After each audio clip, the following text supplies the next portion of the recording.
insana saygının en yücesini, şefkat ve merhamet. Çok saygıdeğer pavyoncular, Diyanet İşleri Başkanlığımız, müftülüğümüz tarafından organize edilen birçok etkinlik programımızın akışını arz ediyor.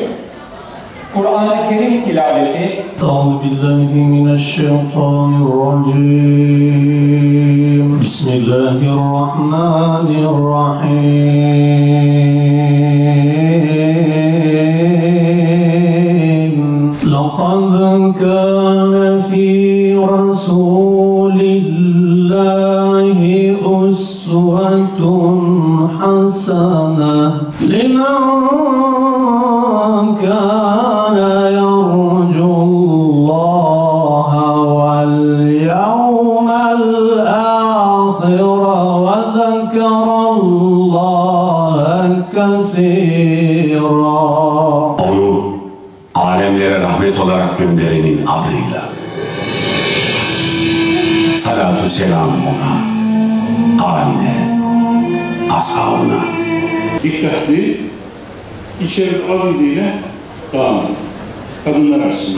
Bir Müslüman erkek ya da kadın eşinin yüzüne rahmetle baksa, malumunuz olduğu üzere 1987'den beri Diyanet İşleri Başkanlığımız Hz. Peygamber sallallahu aleyhi ve sellemin doğum yıl dönümünü Kutlu Doğum Haftası olarak kutluyordu 2017 yılına kadar. 2017 yılından sonra Mevlid-i Nebi adı altında her yıl farklı bir temayla Hz. Peygamber sallallahu aleyhi ve sellemin örnek siretini, Hz. Peygamber'in örnek ahlakını milletimizin idrakine sunmaya çalışacağız. Kıymetli misafirler, bu yıl malumunuz olduğu üzere Cumhurbaşkanımız tarafından 2025 yılı aile yılı olarak bütün ülkemizde, Türkiye'mizde bir aile yılı olarak takdir edildi. Diyanet İşleri Başkanlığımız da buna uygun olarak Hazreti Peygamber'in örnek ahlakını aileyle süsleyerek ailemizin toplumdaki konumunu daha güzel bir şekilde anlatmak ve toplumumuzda yerleştirmek suretiyle Hazreti Peygamber ve aile ahlakı temasıyla bir tema belirlendi. Çok da isabetli oldu. Bizler de Batman Müftülüğü olarak inşallah bir yıl boyunca sivil toplum ilişkileriyle, kamu kurum ve kuruluşlarıyla Hazreti Peygamber sallallahu aleyhi ve sellemin aile ahlakını toplumumuzun inşallah her bir ferdine ulaştırmaya çalışacağız. önce bir muhasebe yapalım, sonra aileye dair birkaç şey söyleyip tamamlayacağım inşallah. Nasıl muhasebe yapalım? Yani biz şiirler yazıyoruz, biz mevlidler okuyoruz, biz Efendimiz Aleyhisselatü Vesselam'ı sürekli anma programları yapıyoruz. Ama sanki bir taraftan da hayatta Hazreti Peygamber daha çok azalıyor. Sanki Efendimiz Aleyhisselatü Vesselam evimizde daha çok azalıyor. Sanki sokaklarımızda daha az gözüküyor. Sanki bizden uzaklaşıyor gibi de bir his yaşıyoruz. Yaşıyor muyuz? Yaşıyoruz. Hep beraber gördüğümüz, konuşuyoruz dost meclislerinde. Burada bir tezat var. Burada bir terslik var. مَثَلُ الْمُؤْمِنِينَ ف۪ي تَوَادِّهِمْ وَتَرَاحُمِهِمْ وَتَعَاطُفِهِمْ كَمَثَلِ الْجَسَدِ unutmuşsan, müminler birbirlerini sevmede, acımada, merhamet etmede, destek vermede, kollayıp gözetmede tek bir vücut gibidirler. اِذَا اشْتَكَى مِنْهُ عُدْوٌ تَدَاعَ لَهُ سَائِرُ الْجَسَدِ بِالسَّهَرِ وَالْحُمَّةِ Onlar vücudun bir azası hastalansa, bütün vücut acıda ve uykusuzlukta ona iştirak eder. Hakikatini unutmuş, ümmet olmaktan uzaklaşmış, hala her gün kurşun taşıyan markaları sofranda eksik etmemeye devam ediyorsan, ne kadar şiir okursan oku, ne kadar naaz söylersen söyle, ne kadar ilahi seslendirirsen seslendir, bunun bir anlamı olmaz. Önce bunun altını çizmek lazım. Peygamberi Aleyhisselatü Vesselam'ı satırlardan çıkarıp sokaklarımıza, evlerimize, ahlakını, güzelliklerini getirmek hedefimiz olacak. Ne kadar olursa ölçü koyuyor Cenab-ı Hak. La tuqaddimu beyne yedeyillahi ve rasulihi vettekullah. Allah ve Resulünün önüne geçmeyin. Hiçbir davranışınızla Allah ve Resulünü gölgede bırakmayın. Sakın ha hadsizlik yapmayın. Sözünün üstüne söz söylemeyin. Onun çizmiş olduğu çerçevenin dışına çıkmayın. Şimdi aile diye bir derdimiz var. Yani bu sene aile yılı mütevelli ilan edildi. Önümüzdeki 10 senede aile yılı ilan edildi biliyorsunuz. Niye böyle oldu? Bir fikir versin diye söylüyorum. Aile problemlerini sadece nüfus üzerinden okumak doğru değil. Ama bir fikir versin diye söylüyorum. Evlilik yaşı kız çocuklarında 27'lere çıkmış, erkek çocuklarında 30'un üstüne çıkmış. 5 milyonu aşkın ev genci var. Yalnız yaşayan genç var. Evlenmeyi reddeden, evinde yalnız yaşayan gençlerin sayısı 5 milyon üzerine çıkmış. İlk defa, Cumhuriyet döneminde ilk defa yaşlı nüfus oranımız %10'un üzerine çıktı. Önümüzdeki bir fikir versin diye söylüyorum. Önümüzdeki 10 sene içerisinde okul öncesi ana sınıflarının %20'sinin kapanacağı tahmin ediliyor. Neden dolayı? Çocuğun olmamasından dolayı. Bizim 4-6 yaşlar da buna dahil gözüküyor. Şimdi eskiden bu bölge, işte Doğu, Allah Urfalılardan razı olsun, onlar filan ülkenin ortalamasını yükseltiyordu. Şimdi Urfa'da bile nüfus artış hızı %3'e düşmüş. Türkiye ortalaması 1.48. Önceki gün Balıkesir'deydim. Orada 1.30'un altındaydı. 1.30'un altındaydı. Sürekli düşüyor.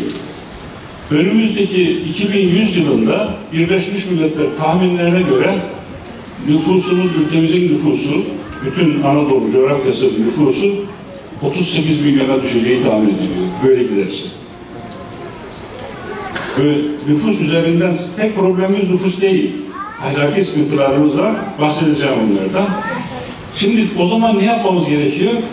Aileyi yeniden tekrar gündemimize almak gerekiyor. Hocam problemler karşısında bizim yeteri kadar tedbir alamayışımız, kendimizi koruyamayışımız var. Ne yapacağız? Ashab-ı Kehf'in mağarasına benzer sığınaklar haline getireceğiz evlerimizi. Fe'u ilel kehfi yenşur leküm, nasıl ayet yerine?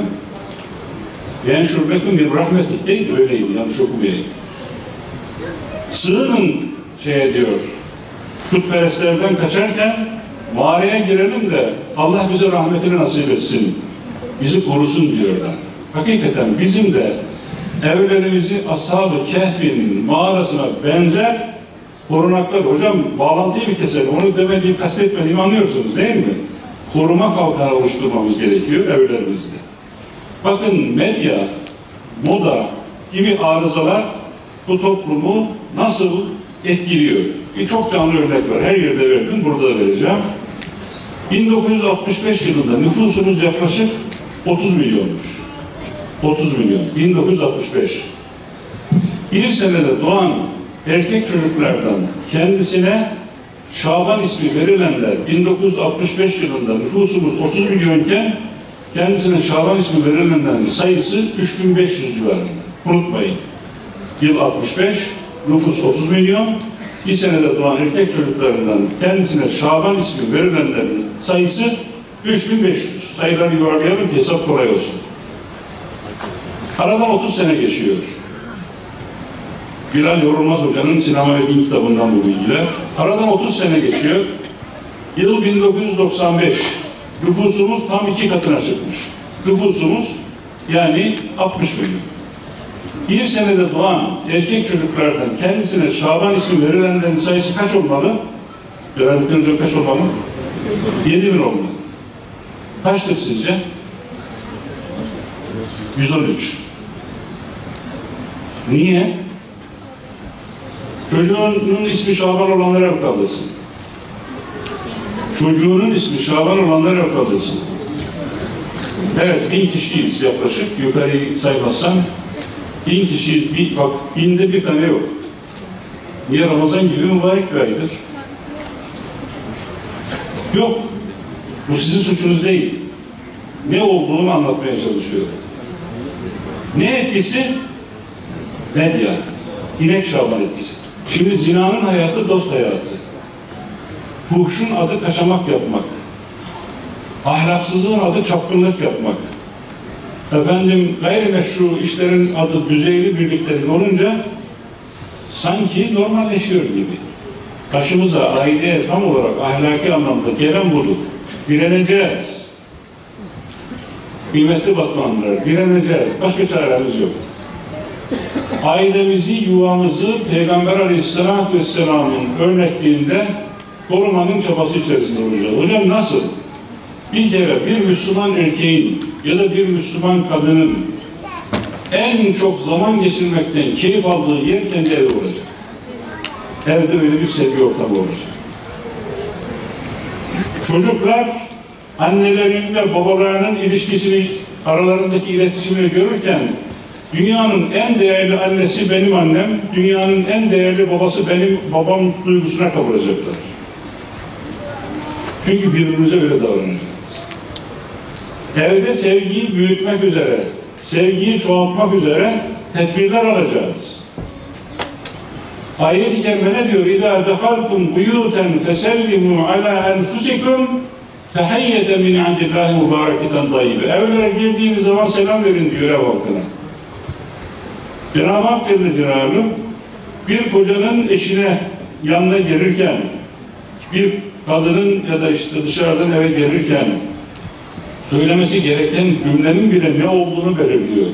Selam dilini geliştirin. Selam verin birbirinize diyor. Bazen yanımda arıyor. Alo. Ne diyorsun lan diyor, affedersin. Hanımına diyor. Böyle bir dil, böyle bir üslup, böyle bir çift. Dolayısıyla evde birbirimizle olan ilişkilerimizde nezaket esas olacak.